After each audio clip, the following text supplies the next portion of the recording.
ഓം ഹരിശ്രീ ഗണപതയേ നമ. അവിഘ്നമസ്തു. ഓം നമോ ഭഗവതേ വാസുദേവായ. ശ്രീകൃഷ്ണ പരമാത്മനേ നമ. രാമ രാമ നമസ്തേ നമോസ്തുതേ. കാമദായക നാരായണ ഹരേ. സീമയില്ലാത്തൊരാനന്ദമൂർത്തേ, എന്നാമയം തീർത്തു രക്ഷിക്ക സർവദാ. രാമ രാമ നമസ്തേ നമോസ്തുതേ. കാമദായക നാരായണ ഹരേ. സീമയില്ലാത്തൊരാനന്ദമൂർത്തേ, എന്നാമയം തീർത്തു രക്ഷിക്ക സർവദാ. എല്ലാ ഭക്തമക്കൾക്കും എൻ്റെ വിനീതമായ പ്രണാമം. എല്ലാവർക്കും ശാന്തിയും സമാധാനവും എല്ലാ നന്മകളും ഉണ്ടാകണമെന്ന് പ്രാർത്ഥിക്കുന്നു. ഓം ലോകാ സമസ്ത സുഖിനോ ഭവന്തു. സർവ്വ മക്കളെയും ഭഗവാനിൽ അർപ്പിക്കുന്നു. നമ്മൾ പ്രിയവ്രതൻ്റെ ചരിത്രങ്ങളാണ് വായിച്ചുകൊണ്ടിരുന്നത്. അതിൻ്റെ ഇനി ഋഷഭദേവൻ്റെ മകനായ 100 മക്കളിൽ മൂത്ത മകനായ ഭരതന് രാജ്യം കൊടുത്ത് അദ്ദേഹത്തിൻ്റെ ചരിത്രമാണ് നമ്മളിനി വായിക്കാൻ പോകുന്നത്. നമുക്ക് അത് വായിക്കാം. ഋഷഭദേവൻ്റെ മകനാണ് ഭരതൻ. ഓം നമോ വാസുദേവായ. ശ്രീകൃഷ്ണ പരമാത്മനേ നമ. ഋഷഭപുത്രനാകും ഭരതനാകപ്പിന്നെ വൃഷമാർഗേണ പരിപാലിച്ചാൻ അവനിയെ. വിശ്വമോഹിനിയായ കന്യകാ പഞ്ചജനി വിശ്വരൂപാത്മജയെ കൈക്കൊണ്ടാൻ അതുകാലം. ഋഷഭപുത്രൻ അവിടെ രാജ്യം പാലിക്കാൻ അദ്ദേഹം ഏൽപ്പിച്ചിട്ട് പോയല്ലോ ഭരതനെ. അപ്പോൾ ഭരതൻ പാഞ്ചജനി എന്ന ഒരു സ്ത്രീയാണ്. വിശ്വരൂപാത്മജയെ കൈക്കൊണ്ടു വിവാഹം കഴിച്ചു. 5 മക്കളുമുണ്ടായി വന്നിതു പഞ്ചജനിക്ക്. 5 ഭൂതങ്ങൾ മായതങ്കലുണ്ടായ പോലെ. 5 മക്കളുണ്ടായി പഞ്ചജനിക്ക്. അത് 5 ഭൂതങ്ങൾ മായതങ്ങൾ ഉണ്ടായ പോലെ എന്നാണ് വർണ്ണിക്കുന്നത്. അത് പൃഥ്വി, അപ്പു, തേയു, വായു, ആകാശം പഞ്ചഭൂതങ്ങളാണല്ലോ. അപ്പോൾ അതുപോലെ മായയാൽ വന്നതുപോലെ എന്ന്. ആരൊക്കെയാ?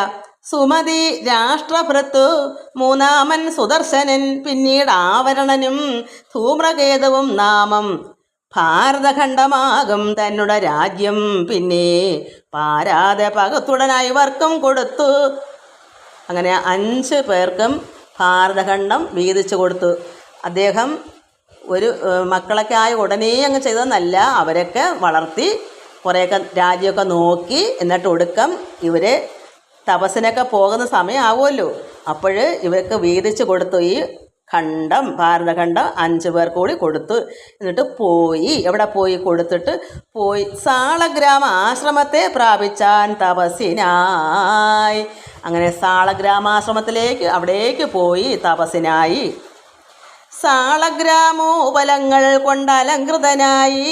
സാളഗ്രാമ ശിലകൾ കൊണ്ട് അവിടെ അലങ്കൃതനായി. സ്വച്ഛയാം ചക്രനദി തന്നുടെ തീരത്തിങ്കിൽ സ്വച്ഛമാം ആശ്രമവും ഉണ്ടാക്കി വസിക്കും നാൾ. അങ്ങനെ അവിടെ ചക്രനദി തീരത്ത് തന്നെ ഒരാശ്രമം കെട്ടി അവിടെ വസിക്കുന്നു. അങ്ങനെ വസിച്ചപ്പോൾ നിത്യ അനിത്യാദികളാം വസ്തുവിചാരം കൊണ്ട് ശുദ്ധ അന്ധകരണനായി തത്വജ്ഞാനവും വന്നു.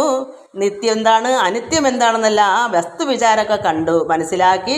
അനിത്യം എന്താണ്, നിത്യം എന്താണെന്നല്ല മനസ്സിലാക്കിയിട്ട് ശുദ്ധ അന്ധകരണനായി. അന്ധകരണം വെച്ചാൽ നമ്മുടെ അകത്തുള്ള കരണങ്ങൾ, ഇന്ദ്രിയങ്ങളൊക്കെ നമുക്ക് അകത്തുള്ളതാണല്ലോ, പുറമേ വരുന്നതല്ലല്ലോ. നമ്മുടെ മനസ്സായാലും ഉള്ളിനകത്താണ്. കണ്ണുകൊണ്ട് കാഴ്ച കാണുന്നതെല്ലാം നമ്മുടെ കണ്ണിനകത്തൂടെയാണ്. അന്ന് പറഞ്ഞ പോലെ ഈ അന്ധകരണങ്ങളെല്ലാം ശുദ്ധനായി. എന്നിട്ടോ തത്വജ്ഞാനവും ഒക്കെ വന്നു. ഭക്തിയും ദിനം പ്രതി വർദ്ധിച്ചു. ഭഗവാനെ ചിത്തത്തിലാക്കി ബ്രഹ്മജ്ഞാനവും ഉറപ്പിച്ചു. അപ്പോൾ ഭക്തി ദിനം പ്രതി വർദ്ധിച്ചു വന്നു. ചിത്തത്തിൽ എന്ത് ചെയ്തു? ബ്രഹ്മജ്ഞാനമൊക്കെ ഉറപ്പിച്ചു ഭഗവാനെ ചിത്തത്തിലാക്കി. യുക്തനായിരുന്നു ഉപാസിക്കുന്ന ആൾ ഒരു ദിനം. അങ്ങനെ യുക്തമായിട്ട് എന്തൊക്കെയാണെന്ന് വെച്ചാൽ അതെല്ലാം യുക്തിപൂർവ്വം അദ്ദേഹം അങ്ങനെ എല്ലാം മനസ്സിലാക്കി തപസ്സിരിക്കുന്ന നാൾ ഒരു ദിനം. ഒരു ദിവസം എന്ത് ചെയ്തു? മധ്യാഹ്നേ ചെന്നു നിന്നു. ഗണ്ഡകി തീരസ്ഥലേ, ഒരു ഗണ്ഡകി ആകുന്ന ഒരു നദീ തീരത്തിൽ ചെന്ന് മധ്യാഹ്നം ഉച്ചയുള്ള സമയത്ത് പോയി നിന്ന് അപ്പോൾ കാണുന്നത് എന്താ, ഗർഭിണിയായിട്ടൊരു കൃഷ്ണമാൻപേട വന്നിട്ട് ആ പുഴ തന്നിൽ നിന്ന് തണ്ണീർ കുടിച്ചു തുടങ്ങിനാൾ. ഒരു ഗർഭിണിയായ ഒരു കൃഷ്ണമാൻപേട വന്ന് ആ മധ്യാഹ്ന സമയത്ത് ആ തീരത്തിൽ വന്ന് പുഴയിൽ നിന്ന് തണ്ണീർ കുടിച്ചു തുടങ്ങി. വെള്ളം കുടിക്കുന്നു ആ കൃഷ്ണമാൻപേട. അത് ഗർഭിണിയാണ്. അപ്പോൾ എന്ത് വന്നു, അന്നേരം അരികെ നിന്ന് അലറിയിടുന്ന സിംഹം തന്നുടെ നാദം കേട്ടു പേടിച്ചു മാൻപേടയും ഓടിപ്പോയി. മറുകരെ കരയേറുവാനായി ആടൽ പൂണ്ടുടൽ വിറച്ചോടിന നേരം തന്നെ.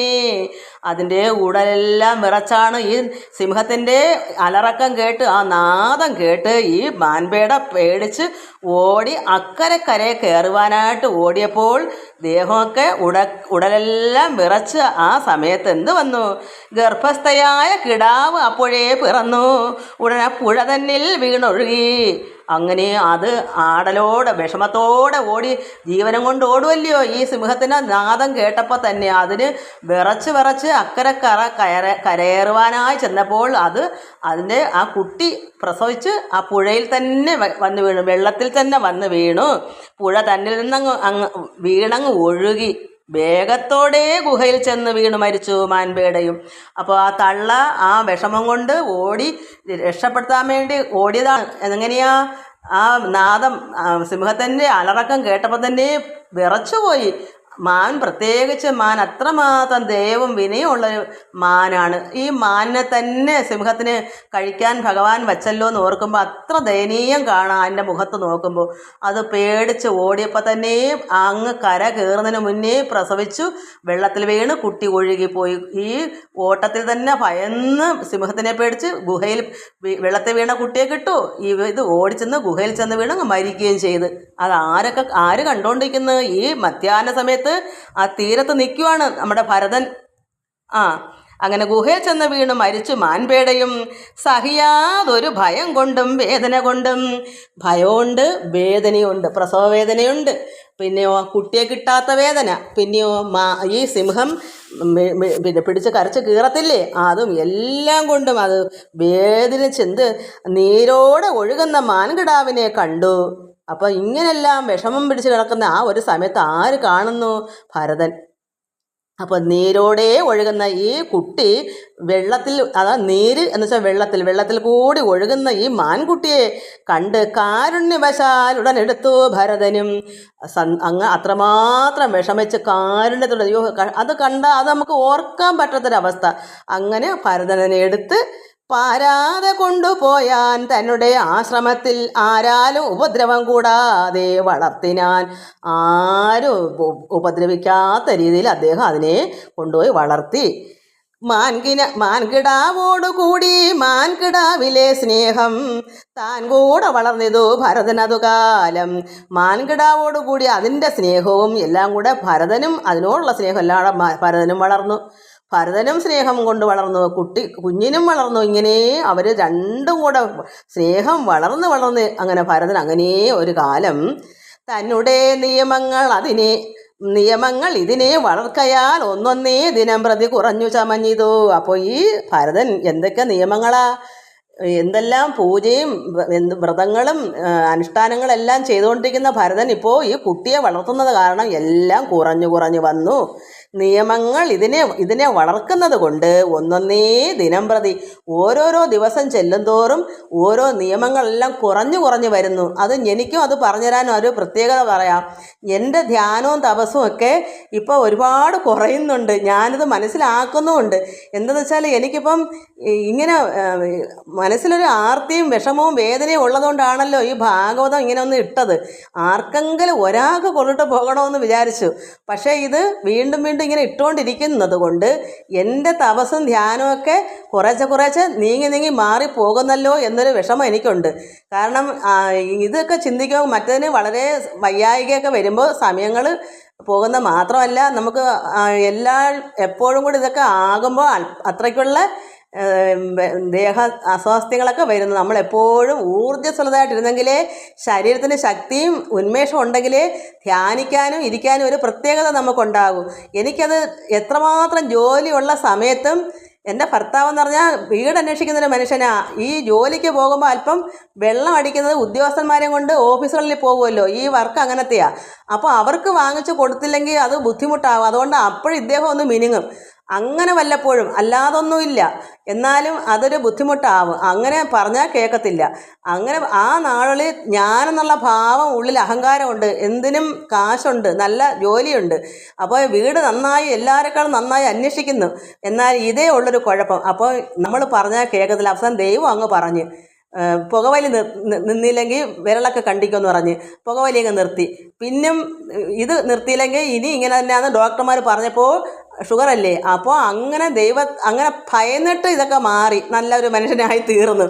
അല്ലാതെ നമ്മൾ പറഞ്ഞാൽ കേൾക്കത്തില്ല. പിന്നെ അവിടെ വഴക്ക, നിൻ്റെ ഭൂസത്തുണ്ടാണോ ഞാൻ കുടിക്കുന്നതെന്ന് പറഞ്ഞ് അങ്ങ് തുടങ്ങും. പിന്നെ അത് മതി, അല്പം മതി. പക്ഷെ അന്നൊക്കെ ഹുങ്കുണ്ട്, അഹങ്കാരമുണ്ട് ഉള്ളിൽ. ഞാനെന്നുള്ള എനിക്കെന്തും ആകും, ഞാൻ നന്നായി അന്വേഷിക്കുന്നവനാണ്, ഞാനെല്ലാം ഈശ്വരൻ കൊടുക്കുന്ന അനുഗ്രഹമാണെന്നൊന്നും പറയാനൊന്നും അറിയത്തില്ല, എല്ലാം എൻ്റെ കഴിവാന്നുള്ള ചിന്തയിലാണ് പറയുന്നത്. അങ്ങനെ ആയപ്പം ദൈവം തന്നെ ശിക്ഷ കൊടുക്കും. എല്ലാവർക്കും അങ്ങനെയാണ്, നമുക്കെല്ലാം അങ്ങനെയാണ്. എനിക്ക് കൂടുതൽ ജോലി ചെയ്യാൻ ആകുമ്പോൾ എനിക്ക് ധ്യാനിക്കാനുള്ള ഇത് വരത്തില്ല, ഒരു ഉന്മേഷം വരത്തില്ല. അതുകൊണ്ട് ദൈവം എന്നെ ജോലി ചെയ്യാൻ വയ്യാതാക്കി. ഓരോരുത്തർക്കും ഓരോ രീതിയിൽ ഈശ്വരൻ കടന്നുകൂടി പ്രവർത്തിച്ചു തരും. നമുക്ക് ഒരുപാട് അധ്വാനം കൂടുമ്പോൾ ഭഗവാൻ അറിയാം. ഒരുപാട് അധ്വാനം ഈ തപസ്സിനോ ഭഗവാനെ പ്രാർത്ഥിക്കണോ പാടില്ല. ദേഹത്തിന് ക്ഷീണം പാടില്ല. നല്ല ഉന്മേഷത്തോട് തന്നെ ആർത്തി കൊണ്ട് തന്നെ ഇരിക്കണം. അതാണ് ഒരു ധ്യാനം. അപ്പോൾ അതിന് എനിക്ക് ഇടം ഉണ്ടാക്കി തന്നു. പിന്നെ ഭഗവാൻ എല്ലാം വിറ്റുപറക്കി കളഞ്ഞു നിലമൊക്കെ. അതുകൊണ്ട് പശുവും എല്ലാം അങ്ങനെ പോയതുകൊണ്ട് എനിക്ക് എന്നെ സ്വാതന്ത്ര്യമായി എനിക്ക് ആരെയും അടിമയാകേണ്ട കാര്യം ഇല്ലാതെ ജീവിക്കുന്ന രീതിയിൽ ആ ദൈവം എല്ലാം എനിക്ക് തന്നിട്ടുണ്ട്. അതുകൊണ്ട് ആരെയും എനിക്ക് ഭയക്കണ്ട എന്നുള്ളത്. എങ്ങനെയാ? ഭഗവാനെ ഭയക്കണം. പക്ഷേ നമ്മളെ ദാസിയാക്കുന്നവരുടെ മുമ്പിൽ നമുക്ക് ഭയം വേണ്ട. അത്രയേ ഉള്ളൂ. സമത്വമായിട്ട് കഴിയാമോ? സന്തോഷം. സാധുത്വം എവിടെയും വേണം, അല്ലെങ്കിൽ എനിക്ക് അതിനെ താല്പര്യമില്ല. അതുകൊണ്ട് ഭഗവാൻ എന്നെ ഒരു പ്രത്യേക രീതിയിൽ ഈശ്വരൻ എന്നെ ആക്കി എന്ന് വേണം പറയാൻ. എനിക്ക് അങ്ങനെ ഒരാളെ ഭയന്ന് ജീവിക്കാനുള്ള ആ പ്രായം കഴിഞ്ഞപ്പോൾ അങ്ങനെ വന്നില്ല. ഒരു 58-60 വയസ്സ് വരെയൊക്കെ ഞാനിങ്ങനെ ഭയന്ന് തന്നെ കഴിഞ്ഞു.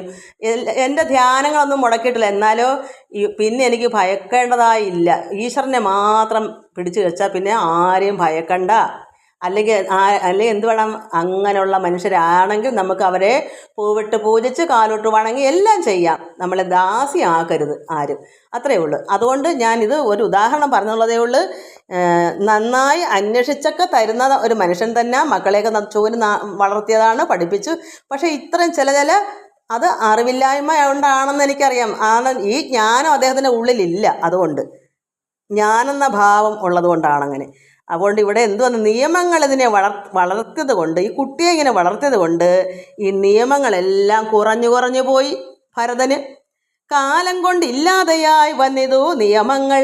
അദ്ദേഹത്തിന് എന്തൊക്കെയാ നിയമങ്ങൾ? ഒരു ഭക്തന്, ഒരു സന്യാസിക്ക്, ഒരു താപസന് എന്തൊക്കെ നിയമങ്ങളുണ്ടോ അതൊന്നും മുടങ്ങാൻ പാടില്ല. ഓരോ ദിനം ചെല്ലുമ്പോഴും അത് വർദ്ധിച്ചുകൊണ്ടിരിക്കണം. അവിടെ മാൻകുട്ടി, ആരോരും ഇല്ലാത്തൊരു മാൻകുട്ടിയെ വളർത്തിയതുകൊണ്ടാണ്.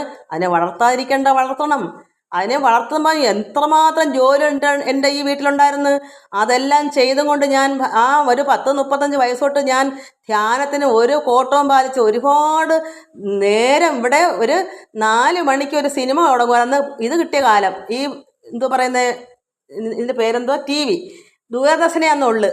ആരെങ്കിലും ദൂരദർശനായിട്ട് ആദ്യമായിട്ട് കിട്ടുന്ന സമയത്ത് സിനിമ കാണാത്തവരുണ്ടോ? വീട്ടുകളിലുണ്ടെങ്കിൽ 2-3 മണിക്കൂറെങ്ങാണ്ടുണ്ടല്ലോ ഈ സിനിമ. അടുത്തുള്ള 3-4 വീട്ടിലെ പിള്ളേരും വയസ്സന്മാരും ഒക്കെ വന്നിട്ട് ഇവിടുന്ന് കാണും. ഒരു 2-3 വീട് ഇവിടെ ഉണ്ടായിരുന്നു. അവരൊക്കെ വന്ന് കാണും. അവർക്കൊരു പ്രത്യേക ഒരു ഹാൾ ഇവിടെ ഉണ്ടായിരുന്നു. അവിടെ ഇരുന്ന് കാണും. ഞാൻ എൻ്റെ ഭജനമുറിയിലിരുന്ന് ഞാൻ ഈ സമയങ്ങളെല്ലാം പ്രാർത്ഥനയും നന്നായി ആനന്ദിച്ച് ആസ്വദിച്ചിരിക്കുന്ന ഒരു സമയം. എന്തുകൊണ്ട് അന്ന് ഞാനിത് കണ്ടില്ല? ഈ ആദ്യമായിട്ടുണ്ടാകുന്ന ഒരു TV അല്ലേ, 1-2 തവണയൊക്കെ ഒന്ന് കണ്ടു. ആദ്യമായിട്ടല്ലയോ. പിന്നെ എനിക്കതിലോട്ട് താല്പര്യം ഉണ്ടാവുന്നില്ല. എനിക്ക് താല്പര്യം എന്തായിരുന്നു? എൻ്റെ ഭഗവാനെ ആരാധിക്കാൻ വേണ്ടി കാത്തിരിക്കുക. ഞാൻ അന്നേരം സമയം ഇങ്ങനെ നോക്കിയിരിക്കുക. സന്ധ്യ ആവാനായിട്ട് ഒരു 5 മണി കഴിയാൻ നോക്കിയിരിക്കുന്ന ഒരു കാലം. എങ്ങനെ പോയിരുന്ന സിനിമ കാണുന്നേ എനിക്കിഷ്ടപ്പെടുന്നില്ല. അങ്ങനെയുള്ള കാലത്ത് എന്തുകൊണ്ട് എല്ലാ ജോലിയും എല്ലാം ഒതുക്കിയിട്ട് ചെയ്യുന്നത്? അപ്പോൾ എന്തുകൊണ്ട് ഒരു മാൻകുട്ടിയെ വളർത്തിയിട്ട് ഈ ഭരതൻ അതിൽ നിന്നും കൊണ്ട് ഇദ്ദേഹത്തിൻ്റെ കാര്യങ്ങൾ നിയമങ്ങൾ നോക്കാഞ്ഞ്? അപ്പം അതിലേക്ക് അങ്ങനെ ശ്രദ്ധ പോകരുത്, അതാണ് വേണ്ടുന്നത്. അതിലേക്ക് പോകുമ്പോൾ ഇതൊക്കെ മുടങ്ങിപ്പോവുക. ശ്രദ്ധ എപ്പോഴും ഭഗവാനിലേക്ക് തന്നെ ഇരിക്കണം. ജോലികളെല്ലാം ഒതുക്കുകയും ചെയ്യണം. മാനിനെ നോക്കാം, കുട്ടിക്ക് വേണ്ടുന്ന കൊടുക്കാം, എല്ലാം ചെയ്യാം. പക്ഷേ കൃത്യനിഷ്ഠ മുടങ്ങരുത്. ഇവിടെ അതാണ് നമ്മൾ പഠിക്കാനുള്ളൊരു പാഠം. ഈ പാഠം നമ്മൾ പഠിക്കണം. ഇതൊക്കെ ഞാൻ ഭാഗവതം വായിക്കുമെന്നെങ്കിലും എനിക്ക് ഇതൊന്നും അർത്ഥങ്ങളൊന്നും അറിഞ്ഞൊന്നും വായിച്ചില്ല. ഇതെനിക്ക് അമ്മ പറഞ്ഞെന്ന കഥയാണ്. എൻ്റെ അമ്മ എനിക്ക് കുട്ടിനാളിൽ ഞങ്ങൾ ഓല മുടയാനിരിക്കും. എനിക്കിന്ന് ഒടിച്ചിടാൻ അറിയാമെന്നുകൊണ്ട് ഞാൻ വലിയ കാര്യത്തിൽ അമ്മയ്ക്ക് ഒടിച്ചിട്ട് കൊടുക്കും. അമ്മ അത് മുടയും. അപ്പം ഞാൻ പറയും, അമ്മ എനിക്ക് കഥ വല്ലതും പറഞ്ഞതാന്ന് പറയും. അമ്മ അജാമളമോക്ഷത്തിൻ്റെ കഥ, പിന്നെ ഇതിൻ്റെ ഈ ഭരതൻ്റെ കഥ, ഇതൊക്കെ ഭാഗവതത്തിലെ കഥയൊന്നും എനിക്കറിയത്തില്ല. അമ്മ ഇങ്ങനെ പറഞ്ഞു തന്നിട്ടുണ്ട് 1-3-4 കഥ. ഇതിൻ്റെയൊക്കെ അത് എൻ്റെ മനസ്സിലിങ്ങനെ ഉണ്ട്. അതാണ് ഇപ്പോൾ വെച്ചിങ്ങനെ എല്ലാവർക്കും പറഞ്ഞു തരുന്നത്. അല്ലാതെ എനിക്ക് അതൊരു കൊച്ചു രീതിയിലങ്ങ് പറഞ്ഞു തരത്തേ ഉള്ളൂ. അല്ലാതെ ഇത് മൊത്തത്തിലൊന്നും എടുത്ത് പറയുന്നില്ല. ഈ മാനിനെ വളർത്തുമ്പം അതുപോലെ ആയി പോകും, അതിനെ ഇങ്ങനെ സ്നേഹിച്ച ഇങ്ങനെയൊക്കെയുള്ള കാര്യത്തിൽ പറഞ്ഞു തരും. അങ്ങനെ രാത്രി ഈ കഥകളൊക്കെ, അല്ലാത്ത കഥയൊന്നും അമ്മ പറയല്ല, ഇങ്ങനെയുള്ളതാണ് പറഞ്ഞു തരുന്നത്. അജാമള മോഷം അതെൻ്റെ മനസ്സിൽ ഇന്നുകൊണ്ട്. ഈ കഥയുണ്ട്, ധ്രുവചരിതമുണ്ട്, പ്രഹ്ലാദൻ്റെ ഉണ്ട്, ഇങ്ങനെയൊക്കെയുള്ള കാര്യങ്ങൾ ഒരു 3-4 കഥകൾ. അതാണ് ഇന്നും എനിക്കത് അറിയാവുന്നത്. അപ്പം നമ്മളെ രക്ഷകർത്താക്കൾ നമുക്ക് ഇങ്ങനെയൊക്കെ പറഞ്ഞു തരുമ്പോൾ നമ്മുടെ മനസ്സിലിരിക്കും. എല്ലാം ഒന്നും പറഞ്ഞു തന്നിട്ടില്ല, ഇങ്ങനെയുള്ള 2-4 കഥകൾ. അപ്പോൾ ഈ നിയമങ്ങളെല്ലാം ഈ കുഞ്ഞിനെ വളർത്തിയത് കൊണ്ട് ഓരോ ദിവസങ്ങൾ ചെല്ലുന്തോറും കുറഞ്ഞു വന്നു. ഭരതന് കാലം കൊണ്ടില്ലാതെയായി വന്നിതു നിയമങ്ങൾ, കാലവും പോയതുള്ളിൽ അറിയായില്ല ഏതും. കാലങ്ങളിങ്ങനെ കഴിഞ്ഞങ്ങ് പോയി പെട്ടെന്ന് തന്നെ 1-2 വർഷങ്ങളിങ്ങനെ കഴിഞ്ഞ് പെട്ടെന്ന് അങ്ങ് പോകത്തില്ലേ? അപ്പം ഈ തപസ്സും ഈ ധ്യാനവും എല്ലാം അദ്ദേഹത്തിന് ദിവസങ്ങൾ ചെല്ലുന്തോറും പിന്നെ തീരെ ഇല്ലാതെയായി. എന്താ കാലം കൊണ്ടില്ലാതെയായി വന്നത്? കാലങ്ങൾ കഴിയുമ്പോൾ ഒട്ടും ഇല്ലാതെയായി നിയമങ്ങൾ. ഇദ്ദേഹത്തിൻ്റെ നിയമം, ദൈവം പറഞ്ഞുള്ള നിയമങ്ങളൊന്നും പിന്നെ ഇല്ലാതെ പോയി. കാലവും പോയത് ഉള്ളിൽ അറിയായില്ല ഏതും, അതിനെ കാണുമ്പോഴും കാണാതെ വാഴുമ്പോഴും അതിൻ്റെ യോഗക്ഷേമം ചിന്തിച്ചു മനക്കാമ്പിൽ. അങ്ങനെ ഇദ്ദേഹത്തിൻ്റെ മനസ്സ് മൊത്തവും എന്താണ്? ഇതിനെ കാണുമ്പോഴും അങ്ങോട്ടും ഇങ്ങോട്ടും അത് ചിലപ്പോൾ എപ്പോഴും ഉറങ്ങിക്കൊണ്ടൊക്കെ കിടക്കും. അപ്പോഴും എല്ലാം കാണാതെ വാഴുമ്പോഴും എല്ലാം ഇദ്ദേഹത്തിന് എന്താ ജോലി? അതിൻ്റെ ക്ഷേമം അന്വേഷിപ്പാണ്. അതിനെങ്ങനുണ്ട്, അതിന് സുഖമാണോ, അതിന് വല്ലതും കൊടുത്തോ, അതിന് വെള്ളം കൊടുത്തോ, അത് ഉറങ്ങിയോ, അത് കിടന്നോ, ഇങ്ങനെ ഉള്ള കൊണ്ട് ചിന്തിച്ച് മനക്കാമ്പ് നിറച്ചും അത് ആ മാൻകുട്ടി എന്നുള്ളത് മാത്രമായി ഇദ്ദേഹത്തിൻ്റെ മനസ്സിൽ. ഈശ്വരാനുഗ്രഹവും പ്രാർത്ഥിച്ചു വാഴുംകാലം ഈശ്വര വിലാസങ്ങൾ എന്തയ്യോ പറവതും.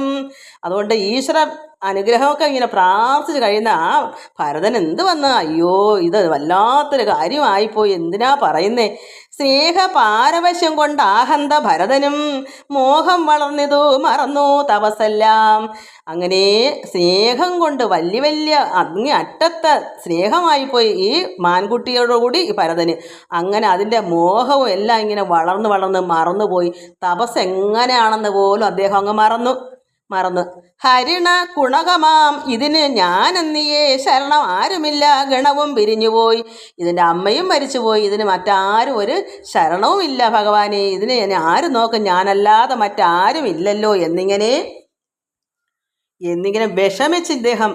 എന്താ വെച്ചാൽ കൂടെ ആരെങ്കിലും ഒരു ഗണവും ആരെങ്കിലും കൂട്ടമുണ്ടോ? മാൻകുട്ടിക്ക് മാനുകളുണ്ട് അതിന് നടക്കാൻ, അതാരും അതിനറിയത്തോലുമില്ല. അത് വെള്ളമാണത് ആദ്യമായിട്ട് കാണുന്നത്, വെള്ളത്തിൽ കൂടെ ഒഴുകുന്നതേ അതിനറിയൂ. അപ്പോൾ കണ്ടതാണ് ഭരതനെ. അപ്പോൾ അതിന് ഭരതനെ മാത്രമേ അറിയത്തുള്ളൂ. അതുകൊണ്ട് ഇതിനാരും ശരണമില്ലല്ലോ എന്നിങ്ങനെ മനസ്സ് വിഷമിച്ച് ഹരിണി പെറ്റപ്പോഴേ മരണം പ്രാപിച്ചതു, ശരണാഗത പരിപാലനം ധർമ്മമല്ലോ. അപ്പോൾ പെറ്റപ്പോഴേ തള്ള മരിച്ചു. അപ്പോൾ അതിന് ശരണാഗതം ആരെങ്കിലും ഒരു ആശ്രയമാണല്ലോ, അപ്പോൾ അതൊരു ധർമ്മമാണല്ലോ എന്ന് ഇദ്ദേഹം വിചാരിച്ചു.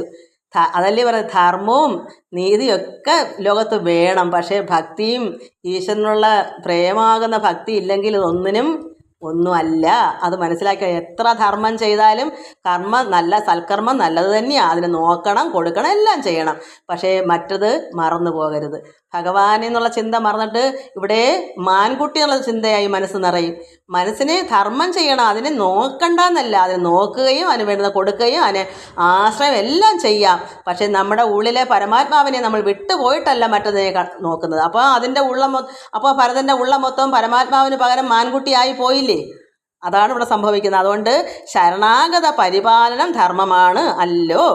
പാലനം അനുദിനം പോഷണം പ്രീണനവും ലാളനം ഇവറ്റിന് കാലമുള്ളതോ മറ്റും. അപ്പോൾ ഇവറ്റിന് കാലം ഏതാ ഉള്ളത്? അതിനെന്നും പാലിക്കുക. അനുദിനവും പാലനം, അനുദിനവും പോഷണം, അതിന് ആഹാരം കൊടുക്കുക, അതിനെ പ്രീണിപ്പെടുത്തുക, അതിനെ സ്നേഹിക്കുക. പ്രീണനവും ലാളനം ഇവറ്റിനെ കാലമുള്ളൂ. അപ്പോൾ എപ്പോൾ നോക്കിയാലും 24 മണിക്കൂറും ഈ ഒരു കുട്ടി എന്നുള്ളൊരൊറ്റ സ്നേഹമേ ഈ ഭരതനുള്ളൂ. അതുകൊണ്ട് എന്ത് വന്നു? ലാളന ഇവറ്റിനെ കാലമുള്ളത് മുറ്റും. ആസനാടന സ്നാന ശയന അസനാദികൾ. അപ്പോൾ പിന്നെ എങ്ങോട്ടെങ്കിലൊക്കെ പിന്നെ ഇരിപ്പും ഇരിപ്പാണല്ലോ. ആസന ആടന ഇരിപ്പ്, നടത്ത, സ്നാനം കുളി, ശയനം കിടത്ത, അസനം ആഹാരം കഴിക്കുന്ന, ഇങ്ങനെ ആസനാടന സ്നാന ശയന അസനാദികൾ ആചരിച്ചിടുമ്പോഴും പിരിഞ്ഞിടുകയില്ല. അദ്ദേഹം ഇരിക്കുമ്പോഴും നടക്കുമ്പോഴും കിടക്കുമ്പോഴും കുളിക്കുമ്പോഴും ഉറങ്ങുമ്പോഴും ഉണ്ണുമ്പോഴും എല്ലാം തന്നെ ഈ കുട്ടി അദ്ദേഹത്തിൽ നിന്ന് പിരിഞ്ഞു പോകുന്നില്ല. എപ്പോഴും അദ്ദേഹത്തിൻ്റെ കൂടെ തന്നെ ഇതുണ്ട്. എന്നിട്ടോ ഫലമൂലോദകാതി പൂവോട് ചമതപ്പുൽ ഫലവും ഇവ തേടിപ്പോകുമ്പോൾ അതിനെയും വച്ചേച്ച് പോവാനില്ല. വിശ്വാസം അതുനേരം ഇവർ മൂലോദകാതി എന്ന് വെച്ചാൽ പുഷ്പങ്ങൾ, പൂവോട് ചമതപ്പുല്ലും പുഷ്പങ്ങളും എല്ലാം ഫലങ്ങളൊക്കെ പറിക്കാൻ പോകും. എന്തിനാ? അദ്ദേഹത്തിന് ആശ്രമം ഉണ്ടല്ലോ, അതിനൊക്കെ പോകുമ്പോഴും ഇതും കൂടെ ചെല്ലും. ഫലവും ഇവ തേടി പോകുമ്പോഴെല്ലാം അതിനെയും വച്ചേച്ച് പോകാൻ പറ്റത്തില്ല. എന്താ കാരണം? വിശ്വാസമില്ല. ആർക്കാ വിശ്വാസം ഇല്ലാത്തത്? ഈ ഭരതന്. ഈ കുട്ടി കൂടെ ചെല്ലുകയും അങ്ങനെ അടുപ്പിച്ച് വെച്ചുകൊണ്ട് കൂടെ ചെന്ന് ചെല്ലുകയും ചെയ്യും. പക്ഷേ ഇതിനൊരു പ്രത്യേക സ്ഥാനത്ത് അതിനെ പ്രത്യേകം കിടത്തി അദ്ദേഹത്തിന് പോയിട്ട് വരാം. അതൊക്കെ അദ്ദേഹം ശീലിക്കണം. ഇത് അങ്ങനെ അല്ലാതെ ഇങ്ങനെ നോക്കിയതിൻ്റെ ഫലമാണ് ഇത് ഇങ്ങനെ സംഭവിക്കുന്നത്. അതുകൊണ്ട് വച്ചേച്ച് പോവാൻ ആവില്ല. എന്തോ ഇല്ല, സിംഹങ്ങളാണ് വന്ന് പിടിച്ചുകൊണ്ട് പോകും. ആശ്രമമൊക്കെ ആകുമ്പോൾ അടവൊന്നും കാണത്തില്ലായിരിക്കാം, അതെനിക്ക് അറിഞ്ഞുകൂടാ. എന്തായാലും കൊള്ളാം. ഇതിനെയും കൊണ്ടങ്ങ് നടന്ന് എന്ത് വന്നു? വച്ചേച്ച് പോവാനാവില്ല.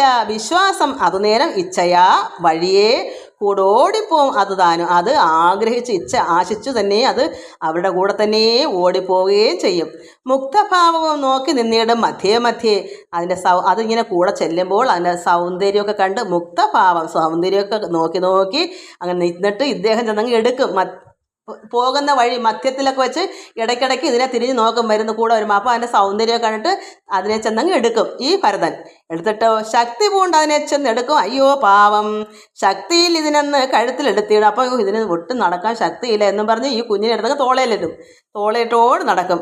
ഒക്കത്തും തട്ടിക്കൊള്ളും ഒട്ടിട ചെമ്മേ ഒക്കത്തൊക്കെ എടുത്ത് തോളിലൊക്കെ ഇട്ട് ഇങ്ങനെ സ്നേഹിച്ച് ഇടയ്ക്കിടയ്ക്ക് തറയിലൊക്കെ ആക്കി ഇങ്ങനെ അതിനെയും കൊണ്ട് ഇങ്ങനെ നടന്ന് മാറത്തും മടിയിലും പുറത്തും പറ്റിച്ചിടും. ദൂരത്തു നിന്നിടുമ്പോൾ അതിനെ വിളിച്ചിടും. അത് ദൂരേക്ക് ചാടി പോകുമ്പോൾ അതിനെ തിരിച്ചിങ്ങോട്ട് വിളിക്കും. എന്നിട്ട് അതിന് മാറത്ത് ഇടും, മടിയിലിരുത്തും, പുറത്തും എല്ലായിടവും ഇട്ട് സ്നേഹിച്ച് ലാളിച്ച് ഇങ്ങനെ വിളിക്കുമ്പോൾ കൂടെ വരും. ഓരോരോ കർമ്മം ചെയ്യുന്നേരത്തും മധ്യേ എന്തെങ്കിലും ഇപ്പോൾ ഭഗവത് പൂജ തന്നെ ചെയ്തുകൊണ്ടിരിക്കാന്ന് കൂട്ടിക്കോ, അദ്ദേഹത്തിന് അല്ലാതെ എന്താ വഴി? അപ്പം ഓരോരോ കർമ്മങ്ങൾ ചെയ്യുന്ന നേരത്തും മധ്യേ ഇടയ്ക്കിടയ്ക്ക്. അപ്പോൾ ആ കർമ്മത്തിലും ശ്രദ്ധ എന്താണ്? ഈ കുട്ടിയാണ്. നമ്മൾ അങ്ങനെയാണോ? ഇപ്പം നമ്മൾ പശുക്കുട്ടികളെയും നായയും പൂച്ചയും ഒക്കെ വളർത്തുന്നത്, അവർക്ക് വേണമെന്ന് കൊടുക്കുക. ഏത് സമയവും അതേന്ന് പറഞ്ഞിരിക്കുവാണോ? നമ്മളെ വീട്ടു ജോലികൾ നമ്മളെല്ലാം ചെയ്യുന്നില്ലേ? അപ്പോൾ ഏത് സമയം കർമ്മങ്ങൾ ചെയ്യുമ്പോഴും ഇതേ ശ്രമം ഇരിക്കുന്നത്. അതിന് പ്രത്യേക ചിലരുടെ കൊച്ചു കുട്ടികൾക്ക് ഇങ്ങനെ ഉണ്ട്, അത് പൊടി കുട്ടികൾക്കാണ്. അതുപോലെ ആകരുത്. ഇത് ഭരതനത്തിന് വളർന്ന ആളല്ലേ, എല്ലാം ത്യജിച്ച് മക്കൾക്ക് എല്ലാം വീതിച്ച് കൊടുത്ത് ഭാരതഖണ്ഡ 5 പേർക്കും കൊടുത്ത് മക്കൾക്കെല്ലാം വീതിച്ചിട്ട് ആശ്രമത്തിൽ പോയ ഒരാളാണ്. ഇത് എന്തിനാ തന്നെ വെച്ചാൽ നമുക്കൊക്കെ അതൊരു പാഠത്തിന് വേണ്ടിയാണ്. നമ്മളിങ്ങനെ ആകരുത് അതിന്. അപ്പോൾ ഓരോരോ കർമ്മങ്ങൾ ചെയ്യുന്നേരത്തും ഇടയ്ക്കിടയ്ക്ക് മധ്യേ പാരാതെ ചെന്ന് നോക്കും. തിന്മാനും കൊടുത്തിട്ട് ഇടയ്ക്കിടയ്ക്ക് അതിന് തീറ്റയും കൊടുക്കും. ചെന്ന് നോക്കും അതവിടെ ഉണ്ടോ, അതോ അതിനെ വല്ലവരും കൊന്നോ. അങ്ങ് ഭയന്നു പോയി, അങ്ങനെ ആയിപ്പോയി അല്ലേ. സിംഹത്തിൻ്റെ അലറക്കം കേട്ടപ്പോഴേ ആ തള്ള മരിച്ചു പോയല്ലോ. അതുകൊണ്ട് ഇതിനെ ഇങ്ങനെ ശ്രദ്ധിക്കുന്നു. അത് വിളിക്കും അരികവേ മണ്ടി വന്നിടുന്നേരം. അങ്ങനെ അതിന് ആഹാരം കൊടുത്തിട്ട് എപ്പോഴും വിളിക്കുമ്പോഴോ ഓടി വരും. അതിപ്പോഴും നമുക്കറിയാമല്ലേ, നമ്മൾ ഇതിൽ കൂടെ കാണുന്നല്ലോ മൃഗങ്ങളെ വളർത്തുന്ന സ്നേഹം. പക്ഷേ എല്ലാവരും ഈ ഒന്നിനോടല്ലാതെ ഒരുപാടെണ്ണത്തിനെ വളർത്തുന്ന അവരോടെല്ലാം സ്നേഹമുണ്ട് എന്ന് കരുതി ഭരതനെ പോലെ നടന്ന് സ്നേഹിച്ചാൽ അങ്ങനെ ആയിപ്പോകും. അതുകൊണ്ട് കളിക്കും പിന്നെ പരിചരിക്കും ഓരോരോ തരം പതുക്കെ പതുപ്പുള്ള രോമങ്ങൾ രോമങ്ങൾ അമരുമാറെടുത്തും. അങ്ങനെ പതുക്കെ പതുക്കെ ഉള്ള ഈ രോമങ്ങളൊക്കെ ഇങ്ങനെ വളർന്നു വരുമ്പോൾ അത് അമരുമാർ അതിനെ തപ്പിപ്പിടിച്ചിങ്ങനെ എടുത്തിട്ട് താലോടിയും പുണർന്നും കൊണ്ടാടിയും മറ്റൊന്നിനില്ല കാലം മുറ്റുമിങ്ങനെ തനിക്ക് ഉറ്റമാൻ പേടയുമായി മരുവീടിന കാലം. അങ്ങനെ വേറൊന്നിനും തന്നെ അദ്ദേഹത്തിന് സമയമില്ല. ഒന്നിനും പൂജയ്ക്കും ധ്യാനത്തിനും തപസ്സിനും ഒന്നും സമയമില്ല. ഈ ഒരു കുഞ്ഞിനെ മാത്രം ഇങ്ങനെടുത്ത് ഉറ്റ ആൻപേടയുമായി മരുവീടിന കാലം. മരണമടുത്തിതു ഭരതൻ അത് കണ്ട്. അപ്പോൾ ഭരതൻ ഇങ്ങനെ കാലം പോയത് അറിയാതിരുന്നിരുന്ന് പെട്ടെന്ന് തന്നെ അദ്ദേഹം അങ്ങ് വയ്യാതെ ആകുന്നു. സമയം പോവല്ലേ, വർഷങ്ങളിങ്ങനെ പൊയ്ക്കൊണ്ടിരിക്കുന്നു. അങ്ങനെ മരണം അടുത്ത് വന്നു ആർക്കാണ്? ഭരതന്. അപ്പോൾ ഭരതൻ അത് കണ്ടിട്ട് എന്ത് വന്നു? കരണങ്ങളുമെല്ലാം തളർന്നു ചമഞ്ഞതേ. അദ്ദേഹത്തിന് കുട്ടിയെടുക്കാൻ മേത്തൊരവസ്ഥയാവുമല്ലോ, കാരണങ്ങളെല്ലാം തളർന്ന്. നമ്മൾക്ക് മരണസമയം വരുമ്പോൾ നമ്മുടെ ദേഹങ്ങളെല്ലാം ഇന്ദ്രിയങ്ങളും ഒക്കെ അങ്ങ് തളർന്നു പോകും. അപ്പോൾ അങ്ങനെ ഇദ്ദേഹത്തിന് മനസ്സിലായി, അയ്യോ എൻ്റെ കരണങ്ങളും എല്ലാം തളർന്നു ചമഞ്ഞല്ലോ. കിടക്കുന്നിടത്തും ചെന്ന് അധിക ദുഃഖത്തോടും അടുത്ത് നിൽക്കുന്ന ഒരു മാൻകിടാവിനെ നോക്കും. എന്തു വെച്ചാൽ ഇദ്ദേഹം വയ്യാതായാൽ ഇതിനെ ആര് നോക്കും? മാനസതാരിൽ നിരൂപിച്ചതോ സന്താപത്താൽ. അങ്ങനെ അദ്ദേഹം മനസ്സുകൊണ്ട് വിഷമിച്ചു. എന്താ ഇനിയിപ്പം പോംവഴി, ഇതിനാരുമില്ലല്ലോ, ഞാനിങ്ങ് മരിച്ചു പോയാലോ എന്നൊക്കെ കരുതിയിട്ട് അയാൾ ഞാനിനി മരിച്ചിടും ഇപ്പോഴും ഇനി ശേഷം കാനനദേശേ സിംഹവ്യാഘ്രാതി ദുഷ്ടൗഖങ്ങൾ മാനിനെ പിടിച്ചു തിന്നിടുമെന്താ പതയ്യോ. അങ്ങനെ ഇതിനി ആരാ, ഞാൻ മരിച്ചു പോയാൽ ഇതിനെ ആരും നോക്കും? ഇതിനെ ദുഷ്ടമൃഗങ്ങൾ പിടിച്ച് തിന്നുകളയുമല്ലോ. ഒട്ടുമേ മനുഷ്യരെ പേടിയില്ല ഇതിനിപ്പോൾ. ഇപ്പം മനുഷ്യനെ പേടിയില്ലാതായി. ഭരതനോടുള്ള സ്നേഹം വന്നാൽ മറ്റു മനുഷ്യരെ കണ്ടാലോ അതിന് ഭയമുണ്ടോ? അങ്ങനെ ആയിപ്പോയല്ലോ. ഒട്ടുമേ മനുഷ്യരെ പേടിയില്ല ഇതിനിപ്പോൾ. ദുഷ്ടരാം കാട്ടാളന്മാർ ഇത് കൊന്നിടുകയോ. അപ്പോൾ കാട്ടാളന്മാരൊക്കെ മനുഷ്യനായിട്ടുള്ള രൂപമാണല്ലോ. അപ്പോൾ ഇതിനെ ആരും കൊല്ലും, കാട്ടാളന്മാർ വെടിവെച്ച് കൊല്ലുമല്ലോ. രക്ഷിപ്പാൻ ഇതിനാരുമില്ലെന്നതല്ല, പിന്നെ ഭക്ഷിപ്പാൻ പല ദുഷ്ടജന്തുക്കളുണ്ട് താനും. ഇതിനെ രക്ഷിപ്പാൻ ആരുമില്ല, എന്നാലും അതിനെ തിന്ന് കൊല്ലാൻ, അതിനെ ഭക്ഷിപ്പാൻ, അതിനെ ദുഷ്ടജന്തുക്കളെ പിടിച്ച് കൊന്ന് തിന്നാൻ ഒരുപാട് പേരുണ്ട്. ഇത്തരം ഓരോ തരം ചിന്തിച്ചു ഭരതനും ചിത്തത്തിൽ കൃഷ്ണ മൃഗരൂപം നിഴലിച്ചു. അരികെ നിൽക്കുന്നൊരു ഹരിണ ഗുണകത്തെ സ്മരിച്ചു മരിച്ചു ഉടൻ ജനിച്ചു ഹരിണമായി. അങ്ങനെ മനസ്സിനകത്ത് ചിന്തിച്ച് അദ്ദേഹത്തിൻ്റെ ചിത്തത്തിൽ കൃഷ്ണമൃഗം രൂപം നിഴലിച്ചു. അദ്ദേഹത്തിൻ്റെ അത് വയ്യാതങ്ങ് കിടപ്പായി. ഇങ്ങനെ ചിന്തിച്ച് കിടന്നങ്ങ് എല്ലാം തളർന്ന് കിടന്നപ്പോൾ അദ്ദേഹത്തിൻ്റെ ഉള്ളിൽ ചിത്തത്തിൽ എന്താ നിഴലിച്ചേ? കൃഷ്ണമൃഗം ചിന്തിച്ച് നിഴലിച്ച് അവിടെ നിഴലായി വന്നു. നമുക്ക് അങ്ങനെ കിടന്ന സമയത്ത് നമ്മൾ ഭഗവാനെ നിഴലാക്കി വെക്കണം. ഭഗവാനെ ചിന്തിച്ചിരിക്കുമ്പോൾ ഭഗവാൻ നിഴലായി അവിടെ നിൽക്കണം. അതാണ് വേണ്ടുന്നത്. ഇവിടെ ഭരതൻ്റെ ഉള്ളിൽ എന്തായി വന്നു? മൃഗത്തിൻ്റെ ആ കൃഷ്ണമൃഗം തന്നെ നിഴലായി വന്നു ചിത്തത്തിൽ. അപ്പോഴെന്ത് വന്നു? അരികെ നിൽക്കുന്നൊരു ഹരിണ കുണകത്തെ, അദ്ദേഹത്തിൻ്റെ അടുക്കത്തന്നെ നിൽക്കുന്ന അതിനെ സ്മരിച്ചു, അതിനെ തന്നെ ഓർത്തോർത്ത് മരിച്ചു. ആര് മരിച്ചു? ഭരതൻ. എന്തോ പിന്നെ പേര്, മാൻകുട്ടിയെ തന്നെ സ്മരിച്ചു. അദ്ദേഹം മരിച്ചുടൻ തന്നെ ജനിച്ചു ഹരിണമായി. അങ്ങനെ അതിനെ തന്നെ ഓർത്തോർത്ത് അതിൻ്റെ ചിത്തത്തിൽ നിഴലായി വന്നു. അതിനെ ഓർത്ത് തന്നെ അദ്ദേഹം മരിക്കുന്നു. ഉടനെ തന്നെ അത് വേറൊരു മാൻകുട്ടിയായി തന്നെ അദ്ദേഹം ജനിച്ചു വന്നു. അതാണ് നമുക്ക് അടുത്ത ദിവസം വായിക്കാൻ ബാക്കി. എല്ലാവർക്കും നമസ്കാരം. ഹരി ഓം ഹരി ഓം ഹരി ഓം.